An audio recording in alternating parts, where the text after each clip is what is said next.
This is Umar Ahmed for IFL TV, proudly sponsored by Everlast. Well, there's only one place to start, Frank. We will talk about the boxing in due course, but what a night last night. Oh, yeah, it was outstanding, wasn't it? I mean, it's so exciting and sort of ended as your seat, edge of your seat watching it.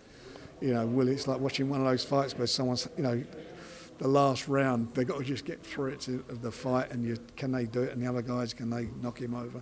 And that's exactly what it was with them. You just felt they still had it in them, Denmark, to come back and score a goal. But I thought they were outstanding. Some really good performances, and our Arsenal man done brilliantly. Saka. Yeah. I mean, you know, I know he's substituting. He's been very good, Gareth Southgate, but I thought he gave him a lot of problems with his pace and speed. And him and Sterling together were revelation. You know, really good. And I thought Walker had a really good game too. They all did. You were right. It was a bit like watching a fight. And we're going to have two England-Italy fights this weekend. So obviously Saturday and Sunday with Linden headlining the card.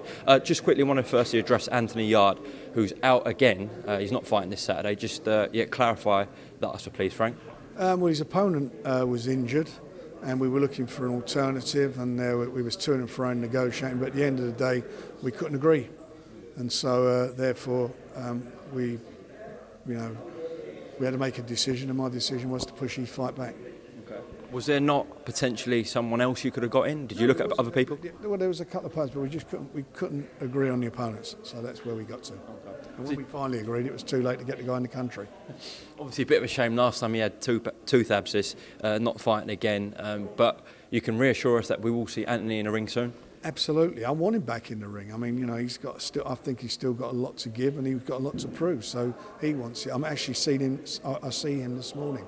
So he's very, very disappointed, but we will have him back in. Okay. Good to hear. In terms of Linden, what are you expecting from him this Saturday night, and also for Ricci? I want him to make a statement. You know, he's fighting an undefeated fighter, who's the Italian champion. He's 15-0. He's number one spot, and the WBO is at risk. So he's got to go in, not just win the fight. I want to see him put in a statement performance. I want it to really look good, and he has looked good in a lot of his fights. But I want him to go out there and really have an emphatic win.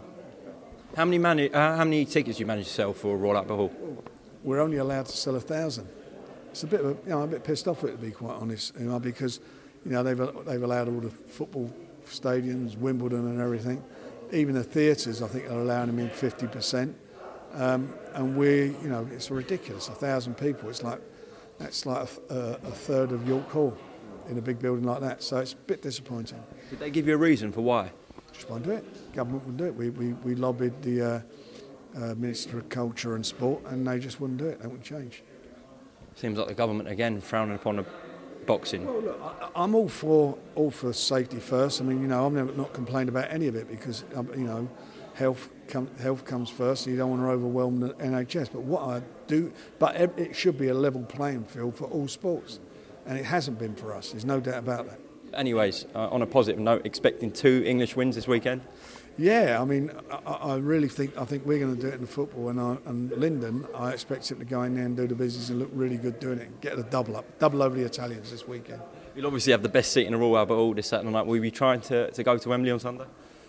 I'll let you know. I'll see you on the television. I'll tell you what, I won't be allowed in Bar Italia, I'll tell you in the future, that's for sure. Dennis McCann also back. Great to see him always in the ring. Yeah. I mean, look, I want to see him again. I want to see a statement performance from him. He's a good fighter, very experienced. He's 20-4. Chua, I think that's how you pronounce his name. He needs to go out there and show everybody, that he is the new kid on the block. And I want to see, as I say, something really emphatic too from him. Frank, just quickly before I let you go, when can we expect the formal announcement about Fury Wilder 3 being on BT box office? Well, they'll be making whatever announcements in due course. But we're just overlooking also a very, very, very good fighter in the film, and that's Zach Parker. Oh, of course. He's WBO, again, mandatory challenger now to Canelo for the BO title. And he's got a tough fight. He's got him a very experienced guy. When he made his debut for us, I was really, really, really pleased and pleasantly surprised how emphatic he was. So he's on the card too, and I think he seemed to have gone under the radar. So it's my job to bring him out so that the public can see him, and I think they're going to love seeing him. He's exciting. Also Archie Sharp. And Archie, yeah, of course, Archie's on there, and he's got. We want to see something from him, something a bit special. He's moved trainers to Alan Smith, so again, I want to see him do the business. So yeah, Frank, we can expect an announcement soon on Fury Wilder on being on BT Sport box office. You got to watch this space. Just on Fury, I do want to get this up because I don't want to misquote Eddie Hearn. He said, so Eddie said. Just want to get this up. Don't want to misquote him. Okay. If Tyson Fury wants another fight in between, let's do the right thing and give the fight to the mandatory challenger, which is Dillian Whyte. What do you think about that? Well, I'm sure they prefer that fight, wouldn't they? Because that's a much easier job for them. They've got to beat Usyk first, the same as Tyson's got to beat Wilder. And if Tyson, if they both come through their respective fights, what do you want to starting around with other fights for? Let them get it on. And that's how. Otherwise, it's one of those things that may not happen. So if they can get rid of their respective fights, get the fight on. Just before we go, bit of a random one this, but the Nevada Commission last night said that marijuana will not be counted as a PED. So if you test positive for marijuana, that's not a failed drugs test. What do you think about that?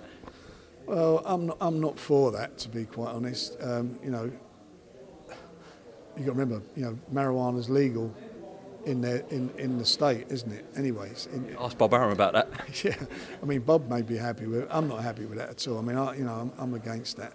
I'm against that. But what are you going to do? That's what it is. That's what it is. I mean, God, it's going to be nice, isn't it? Sitting in a venue, stoned out of your mind, watching the fight, watching two stoned fighters. Especially at the end of the day, if it's in your system, you're stoned. Well, that's what happens with marijuana. So I don't get it. I don't get it at all. On a more positive note, have we got a quick message for the England boys on Sunday ahead of the final against Italy? Go and do the business, boys. We know you can do it, and you will do it. It's coming home, as they say. On that note, we'll end there. Thank you very much, Frank Warren. Cheers, mate.